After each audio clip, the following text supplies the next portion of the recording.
why polygamy? Why would someone choose to be polygamous? Why in this day and age, why in 2019 do you think that a man would choose to have several wives or vice versa? Ken? First there's the pedestrian argument about demographics, Okay. that they're like triple the number of women in the world. That's false. Like I said, pedestrian argument. And out of false. a population of 7 billion, 4.2 are women. And but that is not the reason. The reason people go into polygamous arrangements are usually, like she said earlier, most of it is usually tradition, that we were taught like that, and therefore it's okay in my culture to do that. And so you find out, like, even in our Kenyan society, you find some communities are naturally more polygamous than others. Okay. Western Kenya, for example, the Luo, the Luya, they'll do that. The Kikuyu, the Mijikenda, they hardly do that. But it is, it creeps into the mind of the man when he observes from elsewhere this is going on, and he's thinking, oh, that's not so bad. But then when you look at it, one of the things that we've studied and talked about in terms of polygamy is, the sexual aspect of marriage. Okay. That men naturally go into, the search for variety. And when a man says, I am not happy in marriage, then you ask him his reasons. One of them, a very prominent one, usually is sexual satisfaction. He's like, oh, my wife after the kids, she just became like that. Yeah, so the men then start thinking, let me divest, But the emotional content of it is not there. Yeah. Okay. So the instinctive reaction to male sexual dissatisfaction is to add on to another spouse or a mistress or a concubine. And believe you me, 83% of the reasons somebody has someone else elsewhere is usually sexual. Then now other things come in, But a lot of times it's like, oh, being sorted better on the other side than at home. Okay, but is that enough to marry someone else? That's a prime reason. To get married? But can't you, I'm not even promoting like cheating, but if it is an understanding between two people, why marry someone before else? she said anything, let me tell you, the modern wife, again, if you go read my articles, look at YouTube, the modern wife actually encourages the man to formalize the other one, because you already know he's cheating, but you'd rather he makes her official. Customarily or socially, just come and introduce her to me, let's live together.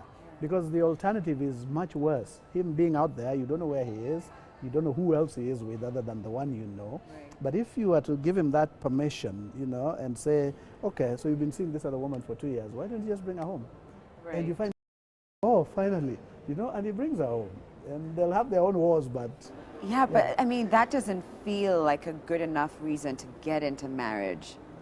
Surely, can you imagine if you were I know it's a big part of any relationship. It is a big part of any relationship, but it's not enough to say I should therefore make you a second wife, or I should therefore make you a second the psychologist husband. should tell us about sexual instincts. Yeah. The reason for polygamy today, sometimes, like you said at the beginning of the show, sometimes it's behavioral. On the other side, it's also genetic. Behavioral in the way that there is the issue of peer pressure, because if my friends have more than one wife, then you feel inferior when you're amongst them, and sometimes you want to copy your friends. Then there is also the issue of financial muscle. As men get richer, then the next thing they feel is to add another wife. Okay? But on the other hand, there is also the issue of genetic. There is a personality disorder called narcissistic personality. A person who has an insatiable desire for praise, me. Yes, they have a desire to be praised, to be recognized, and it is so much so that there is no one woman who is able to satisfy that desire.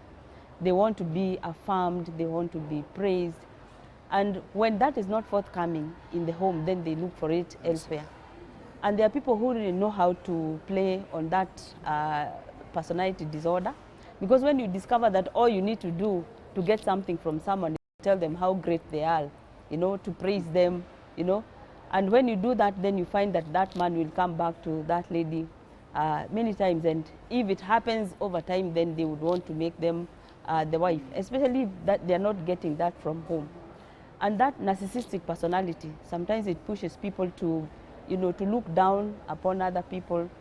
They have a what we call a grandiosity. Yeah. Feeling like they're so important. Right. They need to be recognized. They need to be praised. So everything they do, you have to look up to them and actually So worship then they them. look for other women Yes. or other people They look for other people to do that. to praise them. Listen to you poking holes into men, and I'm right here. What the whole? Are you kidding? The whole show you've been like permitting, like men naturally look at other women, want to be with other women. We are just. Yeah. I guess. But I do. I mean, but I still. I want to go back to the argument of like sexual desire being a strong reason to marry someone. Shouldn't love play a role, or like some kind? In your experience, modern day polygamy, it can't just be that they're looking for sexual satisfaction. What are other like playing factors that contribute to monogamous relationships turning into, a polygamous one? Well, sometimes these sexual relationships, they start as a casual sexual relationship, and then it results into a baby or two, and then the man feels trapped. Obligated. Yes. Obligated. So now that becomes another wife because he has children with the man. And maybe he tries another sexual escapade, it results into another child, then again he gets into a third marriage, But what we are saying here is that the force that begins a marriage, if it is not strong enough, I'm sure you have heard the song that says, "Why have you left the one that you left me for?" Has he heard, why have you left? Yes, Crystal Gale. Why have you left the one that you left me for?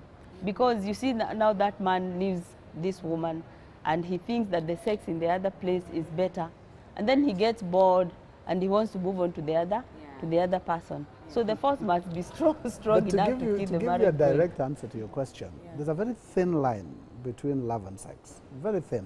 Okay. Yeah, especially for the male mind. Yeah, the woman with whom he has the best sex, to him, is where the love is. A very thin line. And it's not the same for women. Not for women, no. Okay. Women are more emotionally oriented, and that's why, again, unpopularly, I always say women evolve faster than men. They're maturer faster than men. And a woman will draw a very good line between the sex and the love. The man, it's blood for men.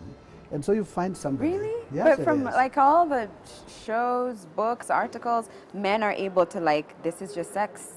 This is who I really love. No, This I is totally just, I'm digress. just. I have heard the same thing, that yes. a man can have sex without falling in love. Yeah, that let- you sort of use a woman as a tool. At least that's the going popular. There's what you were talking about earlier. There's a psychological term called phallic fanaticism, and that men want themselves to be worshipped based on their phalluses.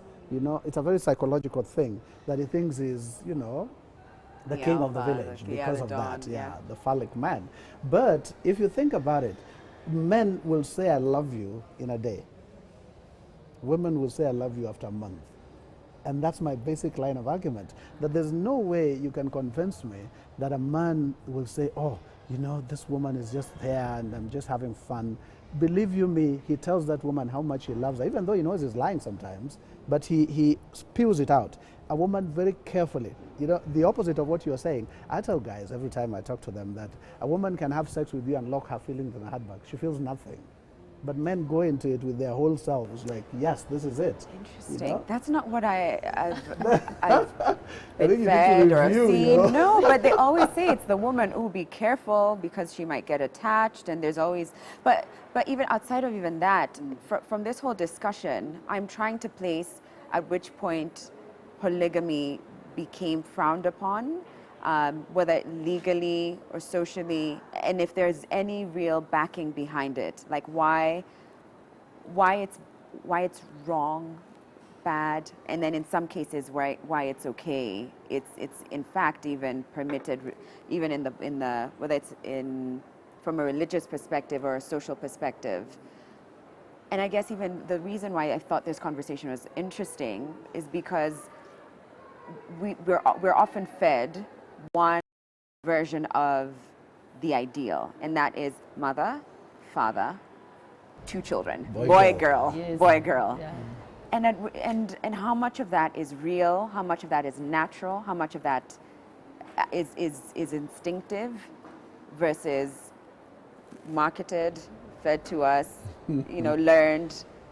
And where does polygamy fit in all of that? Or even different polyandry, polyamorous? Is that yeah? Where does that fit?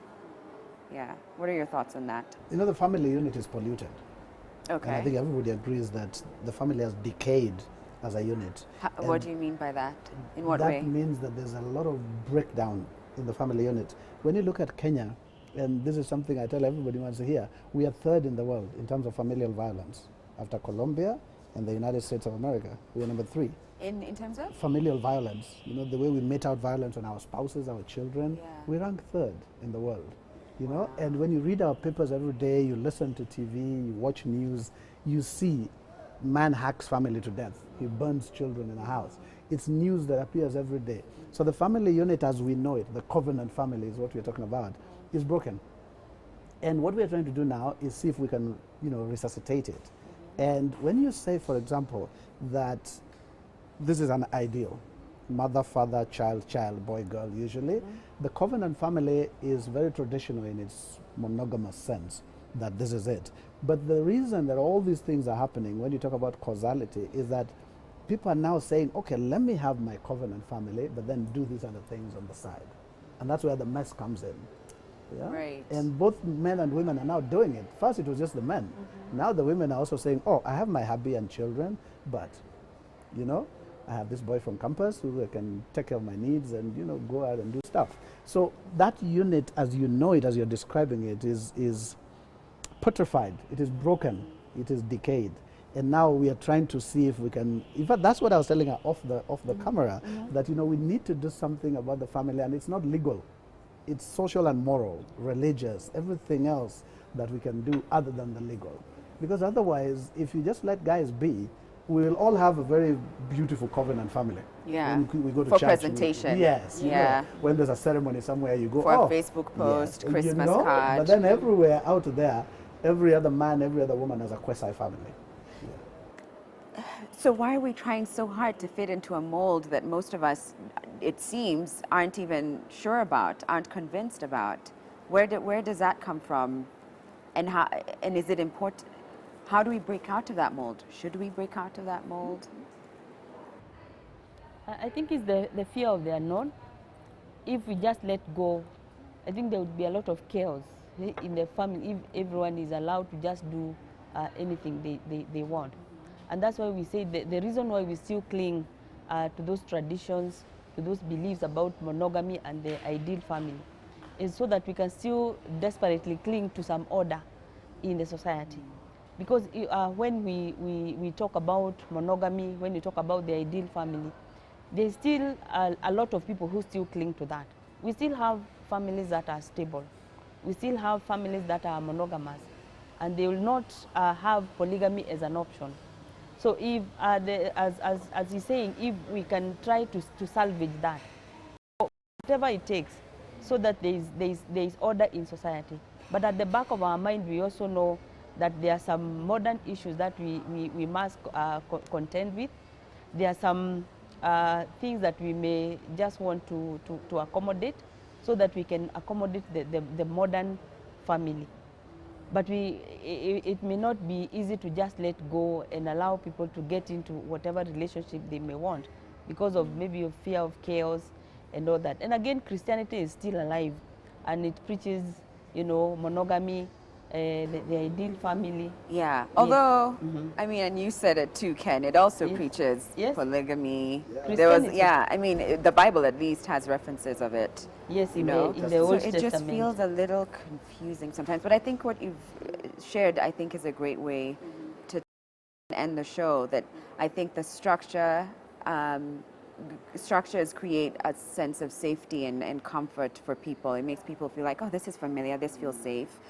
But also, there ought to be some accommodation of this new dynamic, different type of family unit that's not what you call the covenant family, because that's not necessarily most people's realities in all the different ways that it comes, whether it's single mothers, single fathers, same-sex parents. There's so many different variations of it, or multiple wives, multiple husbands.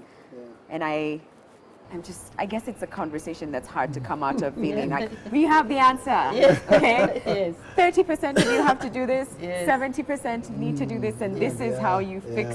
Yeah. It's The a tight family. one. I guess, like you're saying, if you're concluding that thought, Yeah. you conclude it in the sense that marriage has become, just like the rest of society, very evolutionary. People are coming up with all sorts of things and saying, this is my family, I got married.